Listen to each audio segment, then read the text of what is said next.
You are listening to the Critical Mass Radio Show, Orange County's business talk show, focused on exploring topics of interest to CEOs who are leading middle market companies. With your host, Richard Franzi. Hello and welcome to Orange County's longest running business talk show. And boy, do we have a good show planned for you today. This is a special edition of our program. Our returning guest and friend, Debora Wondercheck, is our guest. And we have her on to talk about the organization that she's created and leads, as well as a special event that's coming up here over the weekend in Orange County. Debora, welcome to the program. Thank you for having me, Rick. I'm excited about this. So you're the founder and CEO of Arts Learning Conservatory. So let's start there and take us back in time.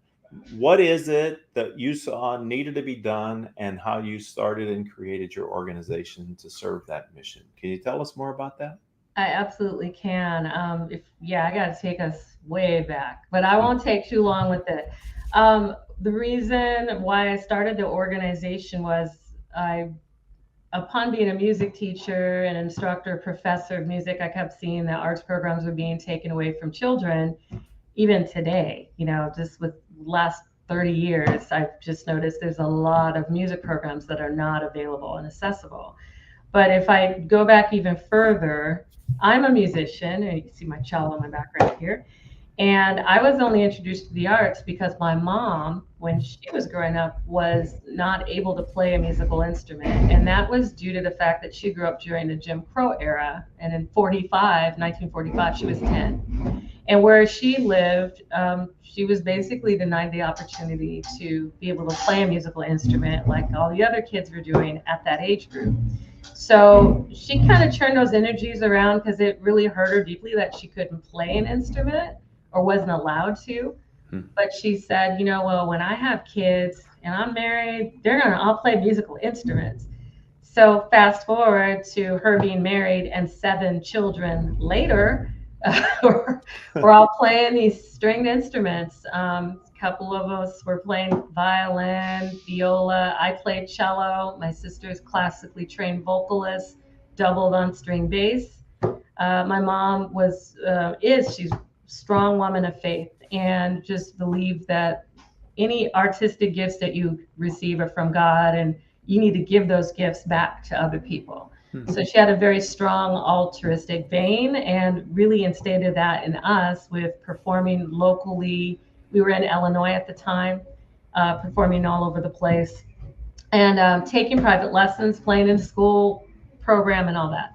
So what was amazing is one of my older siblings, because I have 7, there's 7 of us kids. I am the youngest. One of my older siblings was taking private cello lessons from one of the symphony players of the Chicago Symphony. And that gentleman pulled my mom aside. He's like, look, Iola, if your kids are like really serious about these instruments, if they're super serious about it and they practice, they should be able to get scholarships to go to different universities all across the nation, wherever, but they should be able to do that. So my sweet, loving mom turns into this major drill instructor after that point. And it worked, though, because out of the 7 of us, 5 of us had scholarships to different universities across the nation. Wow. Playing violin, viola, cello. My sister for voice made it into all these different schools. So it absolutely worked. So with that, I grew up with a love for music. At the age of 3, I started on violin. At 5, I switched to cello and stayed with cello all the way through college. So having gotten my degree in music, went back, got my master's degree, ended up being a master teacher, working in this Irvine school district, strings pedagogist at Vanguard University and other universities that I've worked at as well. So this whole vein of music and the arts is deeply ingrained in who I am. And the flip side of that is when I was 10, my parents did separate, and that was due to the fact that there was domestic violence happening. And if you look at the other side of going to college, for the average person, having all your kids go to college is just amazing, which it was for us too. But literally by the time my third oldest sibling made it off to school, that's when my mom had already decided, even before he made it into college, the third one, she was already planning a way of escape for our family from that domestic violence situation. So for us, my older siblings going to college meant they were safe, they had food, they were, in an environment of academia, but they were away from the violence that was happening. So when that third one went off to college, that's when my mom said, all right, I can handle 4 kids. We're out.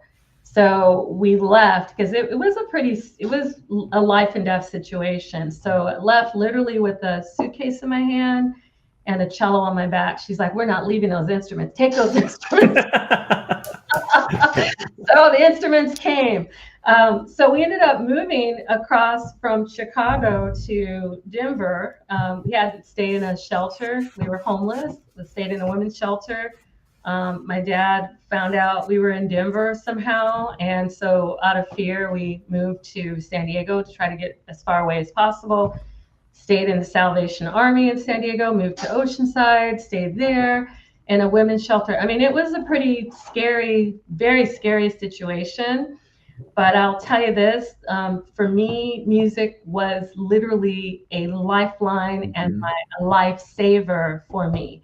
Because with all that moving, even with my siblings, your self-esteem literally goes out the door. You don't know who you're around anymore, and your whole surrounding changes. So at this place, the last place that we were, there was a magnet school across the street. And at that school, there were music lessons, there was an orchestra, there was band, there was theater. Honestly, everything that arts and learning is, that's what was at that school. And that's where I got the model for Arts and Learning Conservatory. But it literally brought me out of my shell. I was back to myself again and outgoing and, having fun. But it took, if I didn't have that instrument, I don't know. If I didn't have the arts, I don't know where I would be today, literally. Wow. So fast forward, got my degrees, now teaching and seeing programs being cut. I look back at my childhood thinking there are kids out there like myself who, if music wasn't in school, where would they be? For me, if music wasn't in school, I don't know where I would be. So I thought, I've got to start a program and make sure these programs stay in schools. So I started the Arts and Learning Conservatory. It was a summer camp, just 21 kids in that first camp. The very next summer, we had 145 kids come to the summer camp. From that summer camp, we were doing musical theater. We had a live orchestra of kids and kids on stage. Anyway, what happened with that is parents began to ask me, can you bring this to our school? Our music program was just cut. And so, okay, that wasn't planning on bringing it to the school, it's planning on people coming to me. But we were in 3 schools by my 3rd year of running the program. That was also around 2007 when the whole crisis hit. Right. But we were thriving at that time because more programs were being cut. And so we would go into schools. So today we're in 35 schools. We're serving over 3,700 students annually. Within the past 20 years, because this is our 20-year anniversary, we've now served over 30,000 children. Wow. With musical theater, band, orchestra, drumming, guitar, voice, all the wonderful arts programs you can think of. We've been doing that. And now that it's our 20th year, we have our own facility and we're building a 200-seat theater. And we're just excited about the next 20 and 100 years coming up. So, but yeah, Arts and Learning was created because it wasn't just something to do. It was my lifeline. It's my life. And I wanted to make sure that other kids, especially underserved, underrepresented communities where those programs are removed, I want to make sure that those kids have the resources and the opportunity to learn the arts. I love doing the nonprofit versions of our business talk show because you can see the impact that one committed individual can have on a community. And 20 years Congratulations, Deborah. It's an honor to have you back on the show. And really, you're on the show not only to talk about your organization, but also to talk about an upcoming event. So let's talk a little bit about Gospel Voices of OC and sort of what was your inspiration to create this event? And tell us a little bit about that. Okay, so Gospel Voices of Orange County is a huge concert that we put on. It's more of an experience. And what it is, where it came from, first of all, like you just asked, is honestly, during those escalating racial tensions that were happening around 2021, I initiated this production. I kept thinking in my mind, how can we bring Orange County together and celebrate the uniqueness of even our differences? And so I thought, it'd be cool to have a production where African American artistry is celebrated. And in this case, I was thinking more of African American artistry along with the connective place that the church has played in the lives of African Americans from enslavement to today, giving us a voice of faith and hope that societal norms would actually change. So I thought, okay, I got to put that into a production somehow. And so I did. And in 2022, we did our first production at Chapman University with dance, choir, band, media, spoken word. And we allowed that to be a historical beacon of spotlighting the pivotal role that African Americans played in paving the arts foundation in our nation and in the pursuit of justice and societal transformation. So I created that, and it was a huge hit. We had so many people on that stage the first year. It was just almost like 100 people. A Black Brown String Orchestra, a choir. We had, again, the actors and media. It was just beautiful. And the whole point was transcending social divides through harmonies and history. And it was for all people, all ages in celebration, and just leaving inspired. So that was why I created it. And it, again, Chapman University was like, yes, Deborah, have it here. So we had it at the Musco. We did it again last year. And each year that we do it, we change the theme a little bit, but the focal point is still African American artistry and transcending social divides through harmonies and history. So this year we're doing, our theme is Sacred Sounds and Soulful Queens. So we're giving an honor to African American women that have left indelible marks in our music in our nation: spirituals, gospel music, jazz, and even rock and roll. And the women that we're honoring, there's 5 of them, through their talent and their perseverance, they've broken major barriers, glass ceilings, they've trailblazed, and have made significant contributions to the arts. And we're honoring dance, voice, instrumental music, and spoken word as well. So the 5 women we're honoring, one is Catherine Dunham. She's the queen of modern dance, or African American dance. She influenced Alvin Ailey and Eartha Kitt and just other amazing individuals. Mary Lou Williams is a jazz pianist that actually most people don't know about. She wrote music for Duke Ellington, Benny Goodman. She was a teacher of Thelonious Monk, Charlie Parker, Miles Davis, Dizzy Gillespie, Bud Caldwell, like some major big players that we all know of, but we don't know about her and how she impacted them. So we'll hear her story, hear her music. Mahalia Jackson will be reenacted on this event, along with Shirley Scott, a jazz organist, and Rosetta Tharpe, which was the godmother of rock and roll. She was the one that influenced Elvis Presley, Jerry Lee Lewis, Chuck Berry, Johnny Cash, like all of them pretty much took from her sound. And when you come to the concert and hear her, you'll go, oh yeah, that's the sound of the 50s. Well, people need to give honor to Rosetta Tharpe because she was the one that brought it. So I'm honoring all these women. And when you come to a show like Gospel Voices, my show, or the show, again, Arts Learning Conservatory is producing it. When you come, it's an experience. It's not just, let's just sit and let the music just come past me. No, you better be engaged. You better be ready to clap and sing and shout. And, it's an experience that you just don't want to miss. And it's so hard to explain. You have to be there to really feel what's happening. So that is what Gospel Voices is. And this year we have some Grammy nominated individuals that will be there. We've got some singers that have sung in Disney's Lion King that will be there.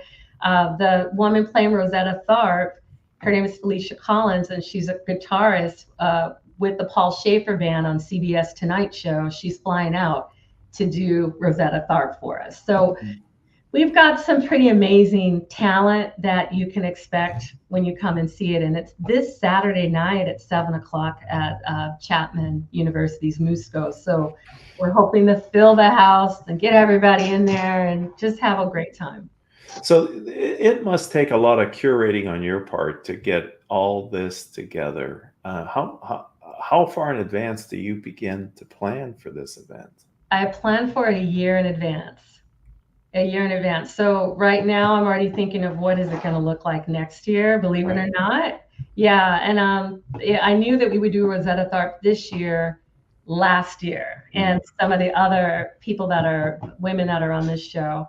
It takes quite a bit of time, but the beautiful thing about this production is I'm the producer, but I'm curating this with a few other individuals. I make sure that it's African Americans telling the African American story from not just our own experience, because I wasn't born way back then, but from the history, and even talking to other African Americans and then going to the history books. So everything that we do is super accurate to what was actually happening historically speaking, but it's just something about working with other individuals, African Americans, that feel this. Like it's our ancestors. So we're just like, yes, we're going to tell this story and inspire others with it. So anyway, the team I work with there, it's Dr. Lisa Terry. She's a jazz violinist, and she also does a lot of history with African American studies. We've got Dwayne Benjamin, who's a prolific jazz musician, professor at USC of music. Bruce Cecil is our production manager, and he's a production manager at the Academy Awards. I mean, it's like the talent that I have is amazing. So this is a must-attend event, it sounds like. Yes, definitely. So earlier in the show, I saw that Andrew Hartman, who's a past guest on our show, was to congratulate you, and excited that we're here on the program together. So thank you, Andrew, for supporting our program and being a past guest. So the beneficiary of this event is the Arts and Learning Conservatory. Is that correct? Absolutely. Okay. Absolutely. We're bridging our community, transcending social divides through harmonies in history. The children of the conservatory will benefit from this. And we're serving about 3,700 students annually. And most people don't realize this, but there's like a major critical gap in our education system when it comes to the arts. 60% of children in California do not have access to arts programs. And so our programs focus with the kids on teamwork and just concentration. We have higher grades with our kids, lower absenteeism, higher involvement in school. We work on the social emotional aspect with them. We really work hard, especially musical theater, with teaching them social cues, because our kids are so into their electronics these days that they're losing sight and understanding of the most simplest things, and that's just reading somebody, just looking at someone's face and being able to tell what they're thinking.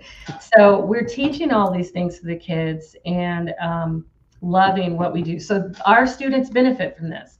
We do serve a lot of underrepresented communities. With the programs of the arts being cut in schools, The first thing to go, as we know, are the arts. And the children that are the most impacted are those that are in the lower income areas whose parents cannot afford to take them to these music lessons. Right. So that's who the beneficiaries will be from this production. And that's why I just want everyone listening, come on out. You're not only just going to be entertained by professionals, but you will be making an impact in the lives of so many kids who need these services. And I think people who don't, well, those of us that live in Orange County certainly understand there's a large segment of our population that you're trying to help. We see the high flyers in Orange County, etc., but there's a great need in our county as well. We're a large population, and across that large distribution, there's a large need for the kind of services that you're doing, Debora. So I encourage everyone to participate. If you can get out this weekend, I understand there's a free jazz concert before the event as well. Oh my goodness. Okay, so there's a free jazz concert even before our concert. So if you get to the green of Musco, it's outside. Oh, that's a beautiful area. Do I have it written down? Hold on. Maybe I do. Okay. No, I don't. Shoot. Okay. The Musicians Union of Orange County are sponsoring the jazz trio that's going to be outside, and the Musicians Federal Union. They knew about this huge Gospel Voices concert, and they said, Debora, how can we help? Because the concert is tied into Juneteenth. So they said, because it's tied into that, we want to get a group of guys out there to do a free concert. So the guys that they're bringing, it's the Jeff Littleton Jazz Trio. Well, Jeff Littleton played with Herbie Hancock for 15 years. So the music is going to be off the chart. It's amazing. And it's free.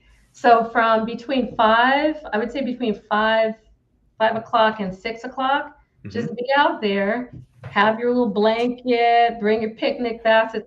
Mom and dad, if you have kids, let them run wild. Right. Come to the concert, but it's totally free. And then stay for GVOC, stay for Gospel Voices of Orange County after that's over. But and the weather's going to be so beautiful this weekend. And that area, that courtyard, that open area around the Museo is beautiful. So what an experience. So let's say people would like to attend. How do they get tickets? You can get tickets at muscocenter.org, MUSCO center.org, or you can go to the Arts and Learning website, and that's arts with an S, ARTS, and learning.org.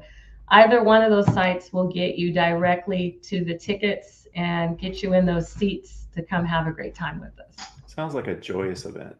It is. It's inspirational. Like seriously, with all it's not even the racial tension that's going on in our nation, with all the craziness going on right now. I'm going to look at the camera. If you're someone that needs a pick-me-up, you need inspiration, and you need hope, and you need some faith in people again, or in just life in general, this concert will have you on your feet, hopeful, inspirational, and believing in people and life again. So it's that type of concert. It's so hard to explain, but it's an experience. So you will not leave with your head low. You will leave with it high and feeling like, man, I've made an impact, not only by buying my ticket and sitting in the seats, but by supporting the kids of the Arts Learning Conservatory. So come on out. What a great way to kick off the summer too. And this is just the perfect time for that. So if someone would like to learn more about you, Debora, maybe they want to connect with you on LinkedIn, how do you suggest they do that? They can, my last name's long, but you can find my name, Debora Wondercheck, on LinkedIn, and definitely hit me up. Say hi, do something, because I will reach back out to you. And if you would like to reach out to me through the website, as I'd mentioned before, it's arts, ARTS, the word and, learning.org.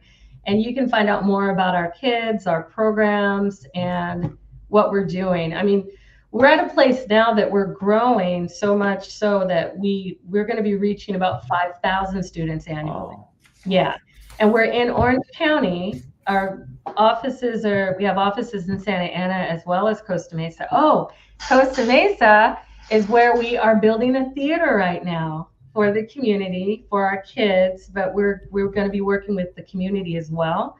And yeah, we'll be in Costa Mesa with the grand opening on August 24th. Wow. So Rick, you better come. Okay. You told me well enough in advance. Come to the grand opening, Love and to. we'll give people tours of where we're at and what we're doing. But yes, please reach out to me on LinkedIn and via the website artsandlearning.org.